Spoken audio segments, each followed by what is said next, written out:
झलकत गंगा जी के पानी आए शिवा गुरु, लहरत बेल के पतैया हो। झलकत गंगा जी के पानी आए शिवा गुरु, लहरत बेल के पतैया हो। दया करी गुरु, दया करी गुरु, हम हो मुसीबत में बानी हो। दया करी गुरु, हम हो मुसीबत में बानी हो।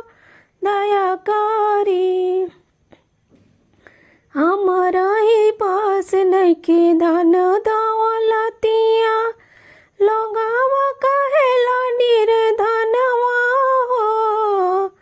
हमारा ही पास नइखे धन दौलतिया, लोगावा कहेला निर्धनवा हो।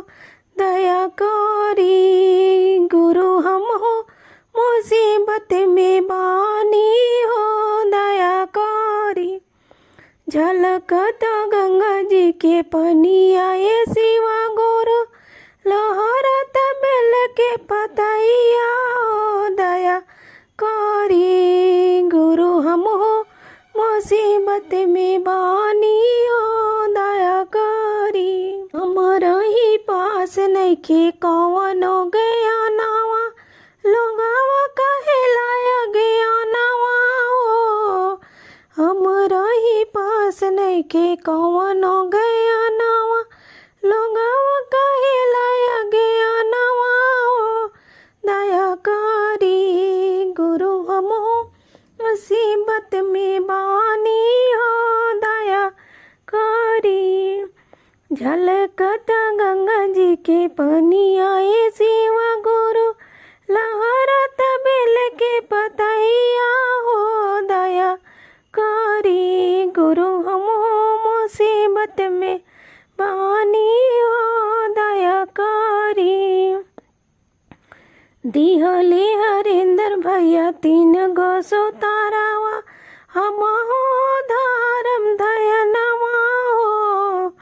दिहली निरम दीदी 3 गो सुतारावा, हम हो धर्म धयनवा हो। दया करी गुरु, हम हो मुसीबत में बानी हो। दया करी पहिला में दया मांगम, दूसरा में चर्चा, तीसरा में नमः शिवाय परनामवा हो।